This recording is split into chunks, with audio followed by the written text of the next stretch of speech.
Right, today's today. What we've got is the EBOX 2.0. It's a 60 volt, 2 kilowatt electric pit bike. It's my son's birthday present. We've been hiding this since the beginning of the summer holidays. Couldn't assemble it because obviously it's a lot easier to hide this box than it is to hide a fully assembled bike for him. But today's the day. We're going to open this up and build this bad boy.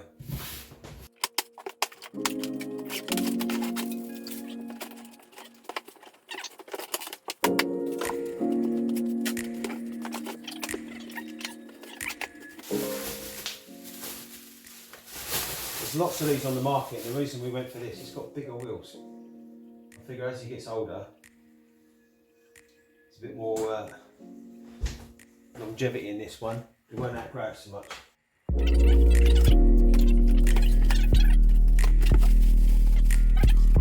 Oh, there we go. You can see this bad boy now.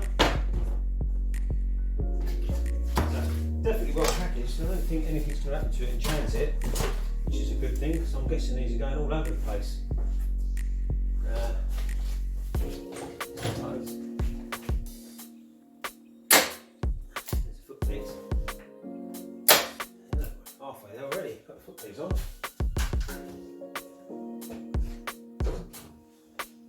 So, I'll get this up on the stand. This is what you get in the box. Mudguard obviously.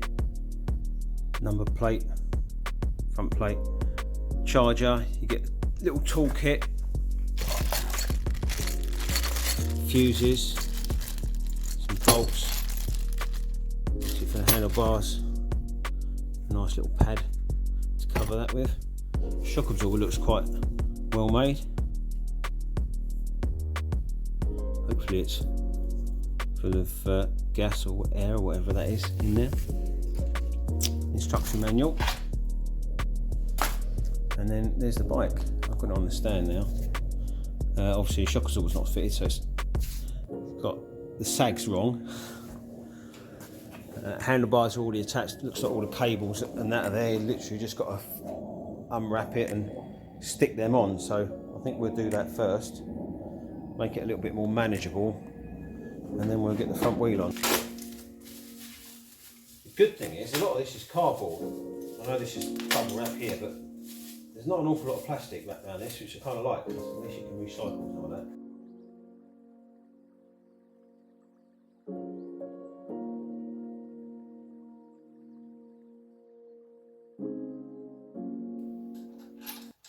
And they do say, when you do these up, do it diagonally like you would a cylinder head.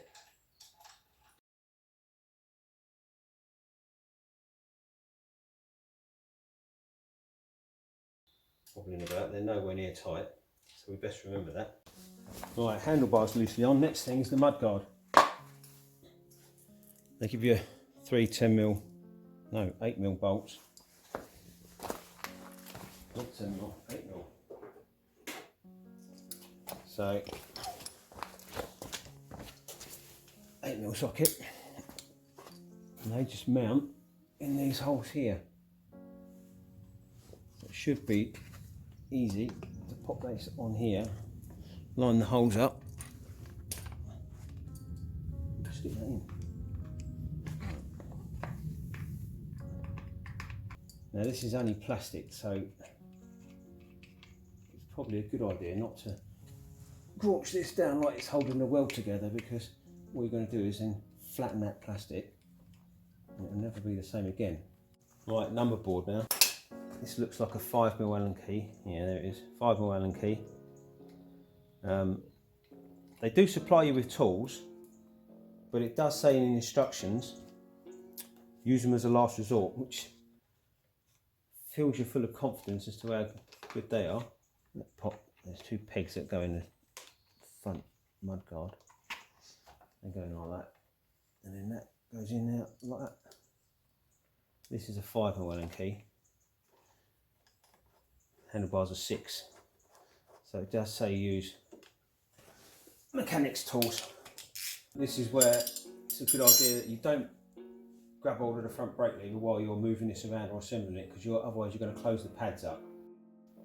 So stay well away from that brake until such times as there's a disc in between it. You need a 17mm and a 14mm for this, and there's two spacers, a 24 and a 28.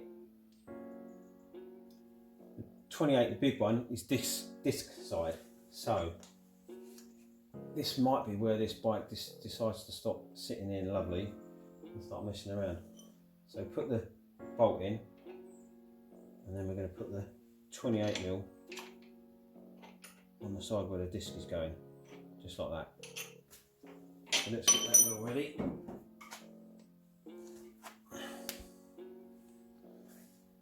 This is that's a big one.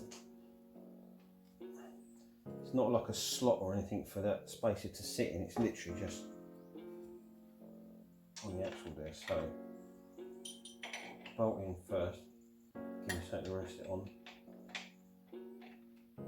Sometimes there's a little recess on the wheels, but not in this case. Bolt through, and then the 24mm goes that way. Right, painless. And then put the nut on. I haven't seen yet if there's a torque figure for this. I stand corrected. 47 newton meters. You didn't see that, but 47 newton meters. If you haven't got a torque wrench, you're building one of these, it may well be worth either getting one or ask your friendly garage if they'll let you just buzz over these before you start using it, because front wheels coming off can be quite exciting, even more so when it's your child that's right. You do that, I'll leave that out because it's not going to be the only one. I'll do the back one yet. Right, shock absorber. Out of the box, there's a little metal bar that's just holding the swinging arm, sort of flailing around, I guess, while it's being shipped. So you obviously have to take that out. But something that's quite a nice little touch that I've just noticed is on the top mounting, there's two positions for the shock absorber, which I mentioned. And what that does is it affects the seat height, so you can raise or lower it. So we'll start off in the low position and see how it gets on. But yeah, that's quite useful, well done. And then I'm going to mount this with the valve pointing outwards so I can get to it.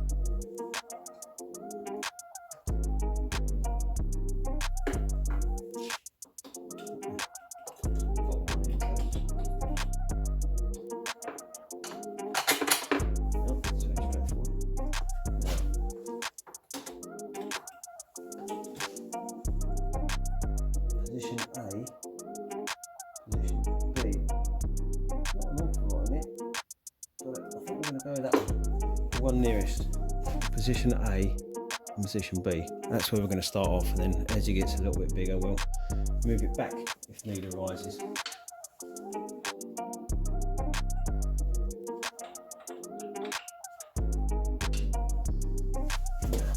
I've got a wheel check.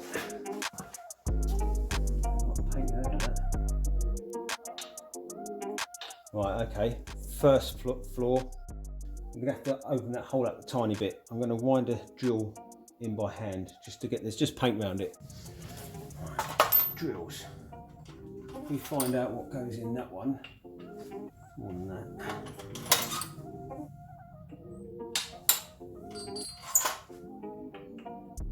9.5 goes in there. Doesn't go in there.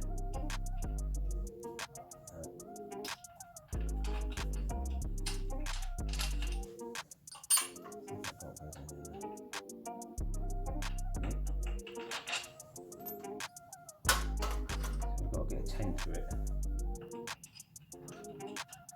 I do want to take a drill to this. That's what we're going to have to do. Oh, yeah. If you can do it by hand, it's only paint, it's not really massively hard, is it? A pair of pliers on that.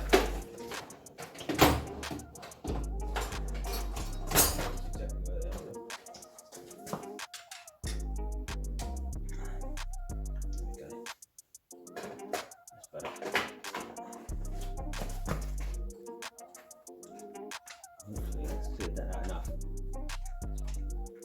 What I will do is put a little bit of grease on that metal, just in case. Yeah. I'm going to get a little bit of grease. Right, a bit of silicone grease. I'm not going to smother it in it, but I just want enough to kind of protect that metal there. With all things built in a certain country, they do like a bit of rust. Right, let's see now if this goes in a little bit easier. I'll just do that.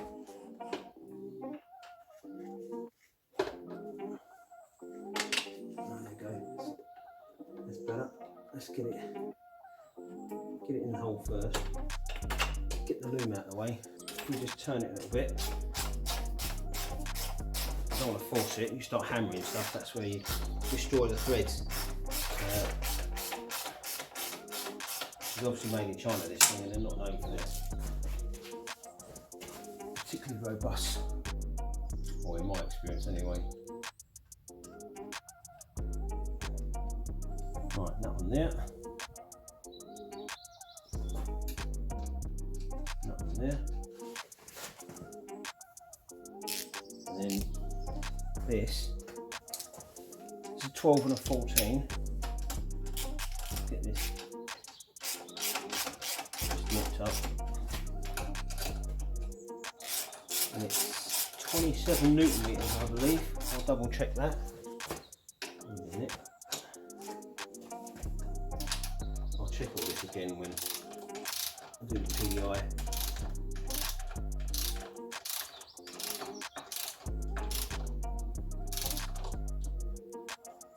Hopefully this is a lower seat height now, so not by much.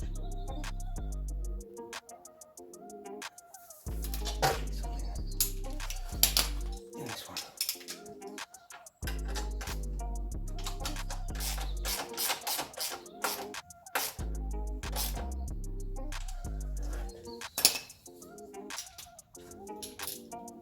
This is a nut and bolt, so obviously got a spanner on the other side as well.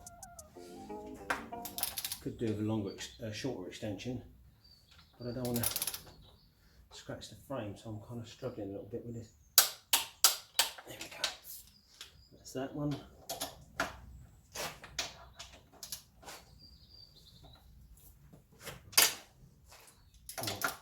Let me show you. 27 Newton meters isn't a lot, so don't over tighten it. In the box, there's a mounting bracket and two 8mm bolts for the mudguard to stop it flapping around. And they should go in there. Might be worth checking.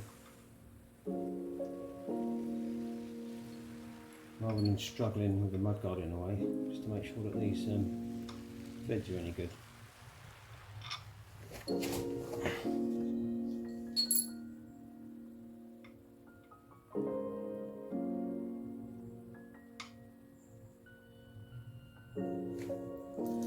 A little bit tight. It's just paint normally, yeah, that's fine. It's just paint. We'll make it and then paint it, and obviously fills in the holes. Right. I mean, you can have these built, you don't have to build it yourself. Wherever you get it from, unless you get it via the post, obviously, but you get it from the dealer, they put this together for you, save all this. But that's not the business we're in. Give me a go. Okay. Again, I'm using a spanner. Ratchet one's just easier, but you don't need a ratchet one. You can do it with a normal one. And it's probably a good idea not to over tighten this. Again, you're going to just squish this rubber flat. But looking at this bike, there are things in it that I think you're just going to have to keep an eye on. You know, it might be like every other ride, or see how it goes, just run a spanner over stuff. Right, now we're getting serious. Got to do the fuse. And to do that, you take this bolt out.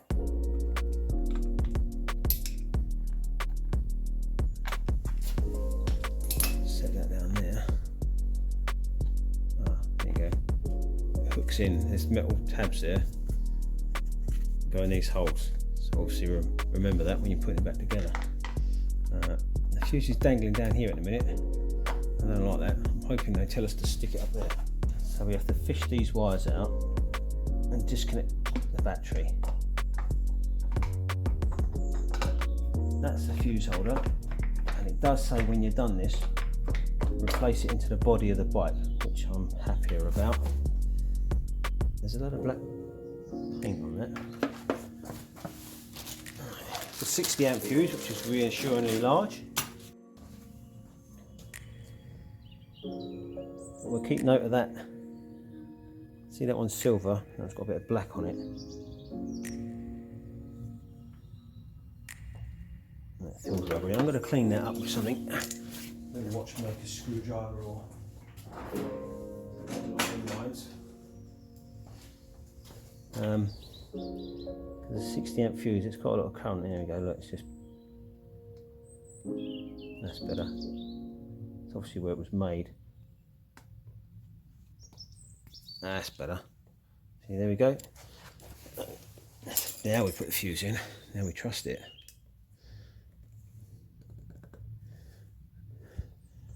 It's a big fuse. That clips in, keep the water out of the way. And then we've got to put that in such a way that it's not strangling these cables. Just like that, actually. It's not. Oh, there's a click there. He's live. I don't want this rubbing, so we've got to hook this in there and hook it at the bottom. There we go, and then that's it through there. Right, it's not tight on anything. The cables aren't rubbing on anything. I don't think they're going to wear through. That's the thing that was concerning me. Is obviously a 60 amp fuse, 60 volts, and a rather large battery.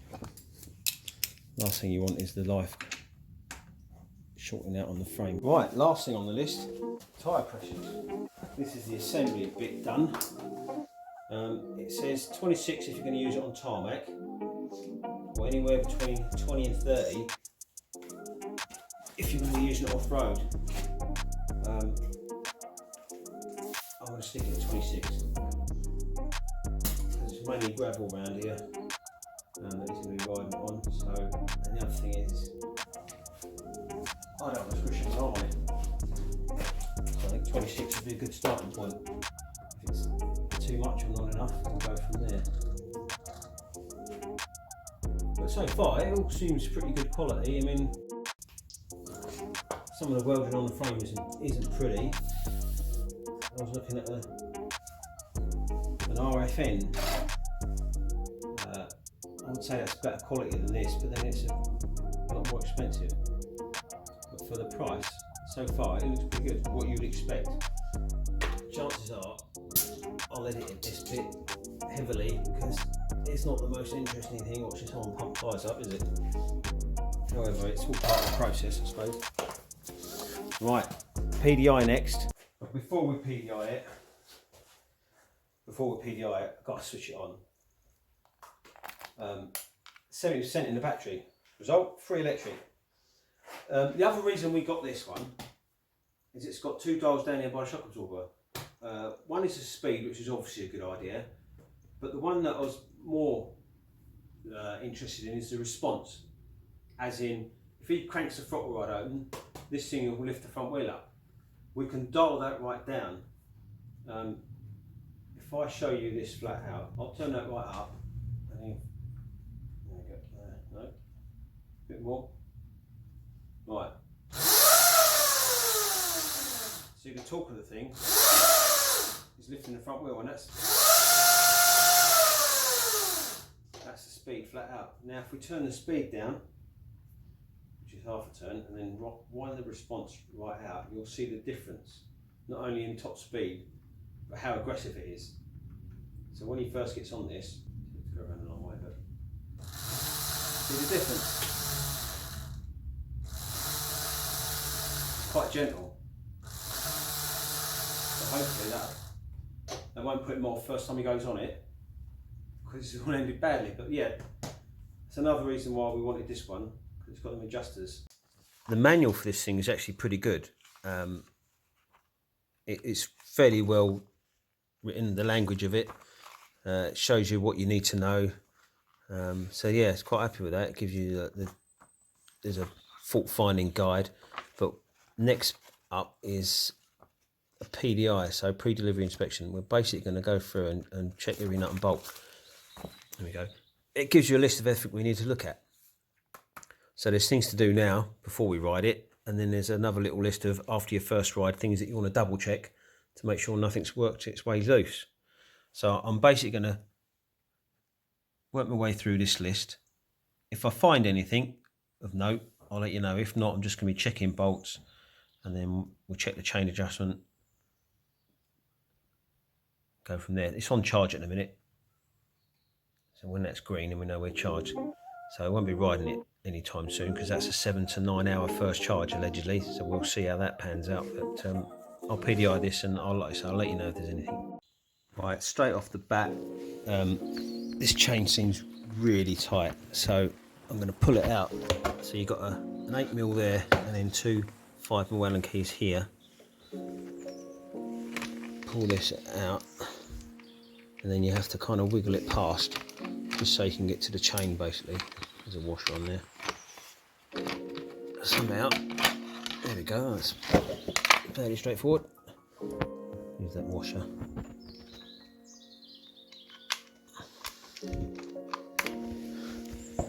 But that's quite tight, so I don't want it too tight because we'll stretch that.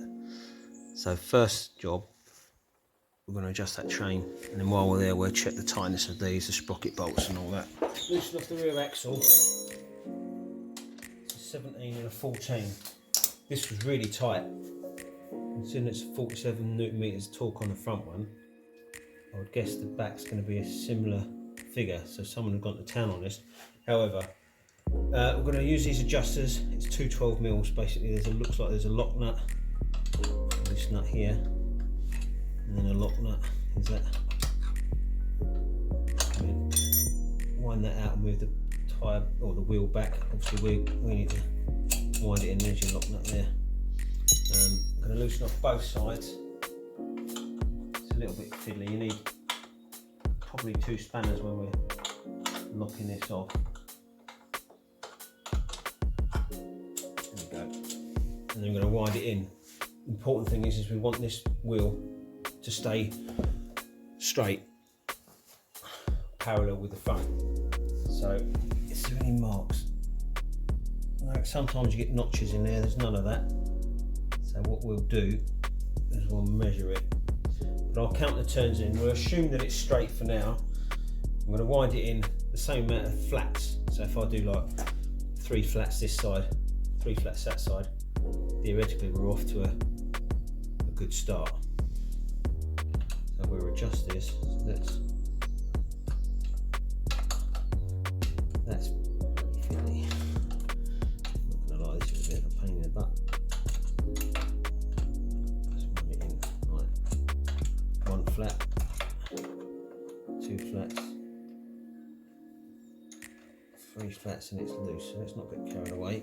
We'll do the same this side. 3. Right, now should better.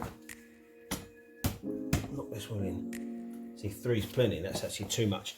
We need 15mm of slack into the manual. And if we check that, it's going to be, I reckon that's more than 15mm. Where are they measuring it? They're measuring it level with the rim. Oh yeah, I reckon we can go in. Let's go in 1 flat. Or wind it out 1 flat, sorry. That's 1.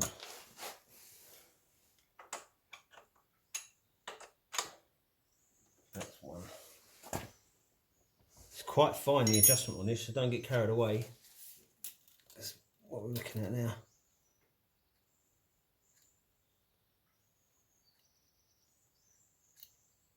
That's not far off it. I reckon 2.5 flats would have done that, so I'm gonna, yeah, I don't want this too tight, then you don't want it too loose. I'm gonna come out half a flat. No, that's too much. Right, okay, we'll leave it at that. It gets too tight. That's just the sweet spot. Right, so we hold that with this one, and get your other 12mm. And this locks up. This lock nut wasn't actually that tight. Not as tight as I'd like anyway. But you can see you've only got just enough room and no more to get the spanner in there. They're not being particularly generous. Right, lock that off. Same the other side. Right. There we go. Just gonna make sure that that's up against there. And knit this up. And then check it when this is.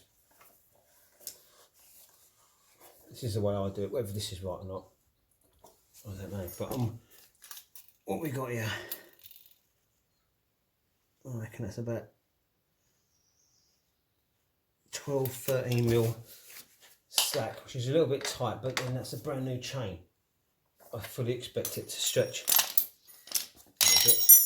That's that bit done. I'll put that cover back on, knit that up. So to get this on, you have to fish it round the axle. Like that. So nothing dramatic about that. 5mm Allen key. Put it in loose. Point it and tying it up down at this stage. It just makes lining these other ones up more difficult. And when I did take this apart, this 8mm here seemed a little bit loose anyway, so at least now we can cross that off our list of being checked. It's only a nut and bolt, so you need a spanner around the back of it. 8mm socket.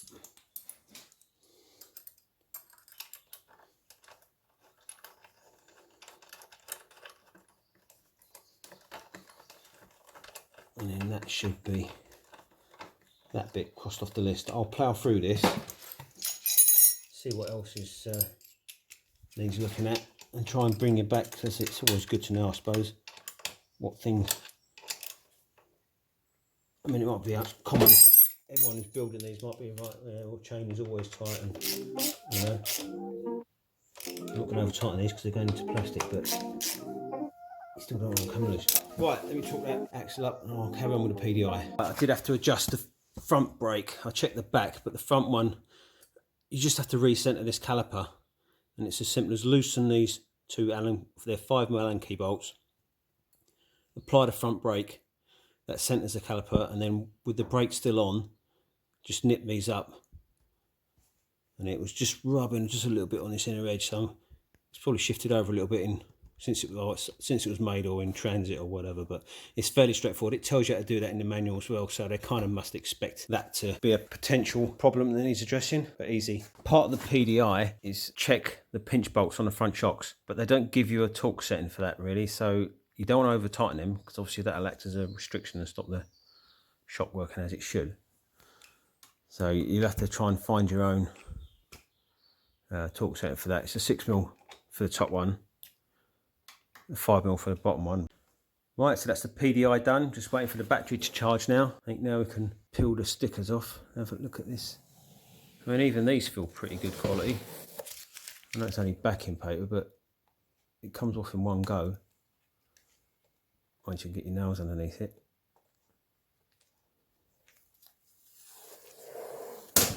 Green. So there we have it in all its glory. Oh, it looks pretty good. These stickers actually feel quite thick. They remind me of you know, like the clear stuff you get, stone chips on cars down by the wheel arches or in front of the rear doors, or the back of the rear doors rather. They feel very sort of substantial. They're not like thin. So hopefully, if they've paid that much attention to just the stickers, the rest of it follows suit. We should be onto a winner. But basically this is the 2.0, So it's 60 volt, it's 2 kilowatt BLDC motor, whatever that is. Book speed 33 mile an hour, which, if that's true, that's more than enough when you're screaming through the woods. It's got a final drive, it's got a 10-2 front sprocket, so it's a itty bitty little thing there, and a 72 rear sprocket. And the battery is 60 volt, obviously, and it's an 18.2 amp hour battery in there, so that should give us plenty of giggle time. Claimed range of 20 to 23 miles, but they're always optimistic, so yeah. It's got 180mm front and rear discs. They're hydraulic, which is another thing that sort of turned us onto this one. It's got a 12-inch rear tyre and a 14-inch front. I think that's a better setup for going over obstacles, like I mentioned earlier. And the whole thing weighs about 45 kilos, I think, something like that. So it's not too heavy. It all, like I say, all looks pretty well put together. Some of the welding's not as pretty as perhaps you'd like, but it's not got loads of splatter on it like some of the things you see. I mean, that's not an awful weld. The shock looks good enough. It feels nice and soft and squidgy. So hopefully we'll have plenty of hours of fun on this thing. Like I say, it's on charge at the minute. That's painful. I just want to whip this thing and see what it does. But we'll get this charged up. That's the thing all built. Out in the sun, it's actually stopped raining, which is always handy. We'll do the first ride in a bit. But so far, it's pretty good. Looks alright.